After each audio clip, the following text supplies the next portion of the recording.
അതല്ലാതെ ഇതാ ഒരാൾ വന്നു, ഇവനെ പറ്റിക്കാൻ എളുപ്പമാണ്. ഈ ലാപ്ടോപ്പിന് 50,000 രൂപ എന്ന് പറഞ്ഞാലും വെച്ചിട്ട് പോകും. ശരി, ഇവനെ പറ്റിച്ചു കളയാം. അതല്ല നമ്മുടെ കാഴ്ചപ്പാട്. ഒരു കുടുംബത്തിൽ ജീവിക്കുന്ന ആളുകൾ പരസ്പരം പറ്റിക്കാറില്ല. അതുപോലെ തന്നെ ഒരു സാമൂഹികമായ കാഴ്ചപ്പാടില് വ്യവസായങ്ങളും വാണിജ്യങ്ങളും നടത്തി കഴിഞ്ഞാൽ അത് നടത്തുന്ന ആളിന് മാത്രമല്ല സമൂഹത്തിന് തന്നെ ഗുണപ്പെടും. ദൗർഭാഗ്യവശാൽ ആ കാഴ്ചപ്പാട് കുറഞ്ഞു വരികയാണ്. ആ കാഴ്ചപ്പാട് പ്രചരിപ്പിക്കപ്പെടുന്നുമില്ല.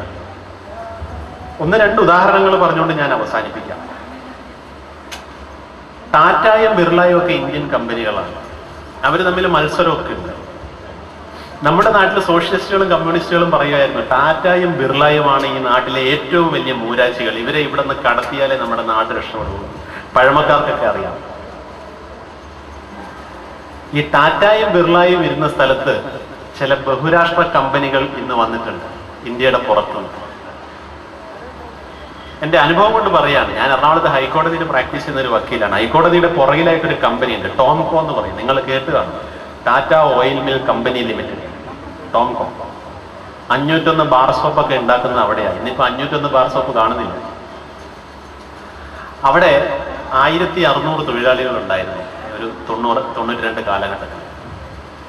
ആ തൊഴിലാളികൾക്ക് അതിനകത്തൊരു ലൈബ്രറി ഉണ്ട്. ആ ലൈബ്രറിയിൽ വരാത്ത വാരികയില്ല, വരാത്ത ദിനപത്രമില്ല, വരാത്ത മാസികയില്ല. ബാലമാസിക അടക്കം എല്ലാം ഈ ടാറ്റയുടെ സ്ഥാപനത്തിലെ ലൈബ്രറിയിൽ ടാറ്റയുടെ മാനേജ്മെന്റ് പൈസ കൊടുത്ത് മേടിച്ചു വയ്ക്കും. അതിനകത്തൊരു കാന്റീൻ ഉണ്ട്, ഭക്ഷണം ന്യായമായ വിലയ്ക്ക് കിട്ടും. അപ്പൊ തൊഴിലാളികളെ കൂടെ പറഞ്ഞ് ഞങ്ങൾക്ക് ഒരു കോപ്പറേറ്റീവ് സൊസൈറ്റി തുടങ്ങാനുള്ള അനുവാദം വേണം തൊഴിലാളികളെ. അപ്പൊ മാനേജ്മെന്റ് പറഞ്ഞു ആയിക്കോട്ടെ, നിങ്ങൾ ഇവിടെ തന്നെ തുടങ്ങിക്കോളൂ. അവർക്കൊരു കെട്ടിടം കൊടുത്തു. സഹകരണ സംഘം തുടങ്ങി. കുറഞ്ഞ വിലയ്ക്ക് സാധനങ്ങളൊക്കെ കിട്ടും. ഈ ടാറ്റയുടെ സ്ഥാപനം നമ്മുടെ ഈ ആഗോളവൽക്കരണമൊക്കെ വന്നു കഴിഞ്ഞപ്പോൾ ഹിന്ദുസ്ഥാൻ ലിവർ ഏറ്റെടുത്തു. ഹിന്ദുസ്ഥാൻ ലിവർ ഏറ്റെടുത്ത് ആദ്യം ചെയ്തത് ഈ 1600 തൊഴിലാളികളെ ഇത്രയും സോപ്പ് ഉണ്ടാക്കാൻ ആവശ്യമില്ല, ഇവരെയൊക്കെ നമുക്ക് പിരിച്ചുവിടണം. അപ്പൊ പറഞ്ഞു 2 ലക്ഷം രൂപ തരാം, VRS എടുത്താൽ 2 ലക്ഷം രൂപ തരാം. അപ്പൊ കുറച്ച് പൈസയ്ക്ക് അത്യാവശ്യമുള്ള റിട്ടയർമെന്റിന്റെ സമയമായി നിൽക്കുന്ന കുറെ ആളുകൾ 2 ലക്ഷം രൂപ മേടിച്ച് റിട്ടയർമെന്റ് വാങ്ങിപ്പോയി. അപ്പൊ 1800 എന്നുള്ളത് 1600 ആയി. അപ്പൊ അവർക്ക് തോന്നി ഇത് പോരാ, കുറച്ചു പേരെ കൂടെ കുറയ്ക്കണം. ഇനി പറഞ്ഞു ഇനി പോകുന്നവർക്ക് 3 ലക്ഷം രൂപ തരാം. അപ്പൊ കുറച്ച് ആൾക്കാർ 3 ലക്ഷം വാങ്ങിച്ചുകൊണ്ട് പോയി. അപ്പൊ ആദ്യം പോയവൻ മണ്ടനായി. പിന്നെ ആ VRSന്റെ തുക 4.5 ലക്ഷം വരെ വർദ്ധിപ്പിച്ച് ഈ 1600 എന്നുള്ള സംഖ്യ 800ലേക്ക് കൊണ്ടുവന്നു. 800ലേക്ക് കൊണ്ടുവന്ന് മിഷനറിയൊക്കെ മാറ്റി. ആദ്യം പറഞ്ഞു ഈ ലൈബ്രറി, ഈ തൊഴിലാളികളുടെ ലൈബ്രറി ഇവിടുന്ന് ദൂരെ കളയണം. തൊഴിലാളി വ്യവസായശാലയിൽ വരുന്നത് പുസ്തകം വായിക്കാനല്ല, പണിയെടുത്താൽ മതി. ലൈബ്രറി പൂട്ടി. ക്യാൻറ്റീൻ ക്ലോസ് ചെയ്തു. ക്യാൻറ്റീൻ ഒന്നും വേണ്ട, അവിടെ ഒരു മെസ്സ് നിങ്ങൾ ഭക്ഷണം വീട്ടിൽ നിന്ന് കൊണ്ടുവന്നാൽ കഴിക്കാനുള്ള സൗകര്യം ഉണ്ടാക്കി തരാം. ചായ കുടിക്കാൻ ആരും ക്യാൻറ്റീനിൽ പോകണ്ട. ഓരോ കെട്ടിടത്തിലും ഓരോ ചായ ഡിസ്പെൻസർ, ഇങ്ങനെ കപ്പ് വെച്ച് കഴിഞ്ഞാൽ താനെ ചായ വരുന്ന ഒരു സാധനമാണ്. അത് വെച്ച് അത്യാവശ്യക്കാരൻ ഈ മസാല ചായ ഇത്രയും കുടിച്ചാൽ മതി. അപ്പൊ അവർ നോക്കിയപ്പോ ഈ സൊസൈറ്റിയിൽ തൊഴിലാളികൾ ഇങ്ങനെ സാധനമൊക്കെ വാങ്ങിക്കാൻ തുടങ്ങി. ഈ സൊസൈറ്റി ഒന്നും ഇതിനകത്ത് വേണ്ട. ടോംകോയിൽ നടന്നിരുന്ന സൊസൈറ്റി പറഞ്ഞു നിങ്ങൾ സൊസൈറ്റിയൊക്കെ നടത്തിക്കും, ഇതിനകത്ത് പറ്റില്ല. സൊസൈറ്റി പുറത്തേക്ക് മാറ്റി. വലിയ കോമ്പൗണ്ടാണ്, പുറത്തേക്ക് മാറ്റി. എന്നിട്ട് ഈ 1800 തൊഴിലാളികൾ ചെയ്തിരുന്ന ഉൽപാദനം 800 തൊഴിലാളികളെ കൊണ്ട് നടുവൊടിയെ പണിയെടുപ്പിച്ച് അവർ ലാഭം ഉണ്ടാക്കി. നമ്മുടെ നാട്ടിൽ നടന്ന സംഭവം. വേറെ ഒരു സംഭവം ഉണ്ടായി. ഇതുപോലെ ഒരു മൾട്ടിനാഷണൽ കമ്പനി, അവരുടെ പേസ്റ്റ് ഉണ്ട്. നമ്മൾ എല്ലാ ദിവസവും രാവിലെ നമ്മുടെ നാട്ടിൽ, പേര് ഞാൻ പറയുന്നില്ല, ബ്രാൻഡിന്റെ പേരൊക്കെ പറയുന്നത് മോശമാണ്, അതുകൊണ്ടാണ്. നമ്മളൊക്കെ ഉപയോഗിക്കുന്ന ഒരു പേസ്റ്റാന്ന് വെച്ചു.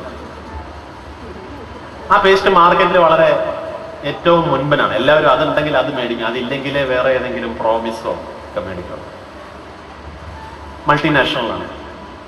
ഈ പേസ്റ്റ് ഒരിടയ്ക്ക് അവരുടെ പ്രൊഡക്ഷൻ കൂടി കോമ്പറ്റീഷൻ വന്നപ്പോൾ പേസ്റ്റ് ബൾക്കായിട്ട് ബാക്കി വന്നു. ഉണ്ടാക്കിയ റോ മെറ്റീരിയൽ, പേസ്റ്റിൻ്റെ. അപ്പോൾ അവർ തീരുമാനിച്ചു ഇത് എന്ത് ചെയ്യണം, ഇത് സൗജന്യമായിട്ട് കൊടുത്താലോ? വേണ്ട, എന്തിനാ സൗജന്യമായിട്ട് കൊടുക്കുന്നത്?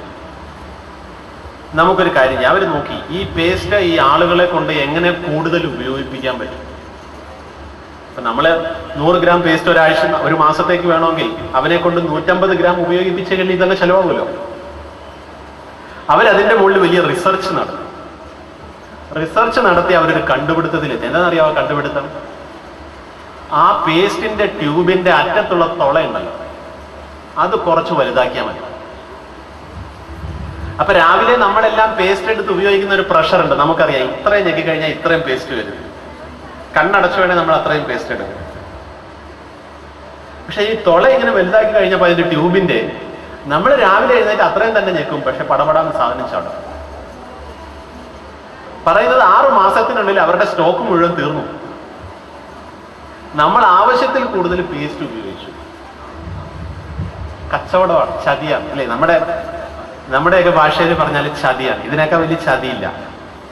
പക്ഷെ ഒരു ഡീല് നടത്തിയാൽ എനിക്ക് മാത്രം ലാഭം ഉണ്ടായാൽ പോരാ, അവർക്ക് 150 രൂപയും ലാഭമാണ് വീണ് കിട്ടുന്നത്. പക്ഷെ വാങ്ങാൻ വരുന്ന ആളിനും ലാഭം ഉണ്ടാവണം. ഇതാണ് ഭാരതീയമായ കാഴ്ചപ്പാട്.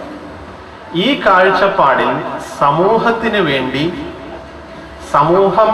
സമൂഹത്തിനെ ഒരു കുടുംബമായി കണ്ട് ആ കുടുംബത്തിലെ ഒരംഗമാണ് ഞാൻ, ആ കുടുംബത്തിലെ ഒരംഗമാണ് ധനശ്രീ. ധനശ്രീ പ്രവർത്തിക്കുന്നത് അനിൽകുമാറിന് വേണ്ടിയോ അതിന്റെ പാർട്ട്ണർമാർക്ക് വേണ്ടിയോ മാത്രമല്ല. ധനശ്രീ പ്രവർത്തിക്കുമ്പോൾ ഈ മേഖലയിലുള്ള ആളുകൾക്കെല്ലാം അതിന്റെ ഒരു പ്രയോജനം ഉണ്ടാവണം, ഗുണമുണ്ടാകണം. ഞാൻ കൊണ്ട് എൻ്റെ കുടുംബത്തിന് ഗുണമുണ്ടാകണം എന്ന് പറയുന്നത് പോലെ സമൂഹത്തിന് ഗുണമുണ്ടാവണം എന്ന ഒരു കാഴ്ചപ്പാട് അവരുടെ ഉള്ളിൽ ഉള്ളത് കൊണ്ടാണെന്ന് തോന്നുന്നു. ഇതുപോലെയുള്ള ഈ 12ാം വാർഷികത്തില് ഇത് കുടുംബക്കാരെ മാത്രമൊക്കെ കൂട്ടി ക്ലബിൽ വെച്ച് നടത്താതെ കസ്റ്റമേഴ്സിനെ ഒക്കെ വിളിച്ച് ഇതുപോലൊരു പരിപാടി ഇവിടെ ഉണ്ടാക്കിയിരിക്കുന്നത്. ഈ കാഴ്ചപ്പാടില് ധനശ്രീ മുന്നോട്ട് പോകുമ്പോൾ അതിന് ഉത്തരോത്തരം അഭിവൃദ്ധി ഉണ്ടാവട്ടെ എന്ന് മാത്രം പറഞ്ഞുകൊണ്ട് നിങ്ങളുടെ ഇത്രയും സമയം കവർന്നെടുത്തതിൽ ക്ഷമ ചോദിച്ചുകൊണ്ട് ഞാൻ എൻ്റെ വാക്കുകൾ ഉപസംഹരിക്കുന്നു. നമസ്കാരം.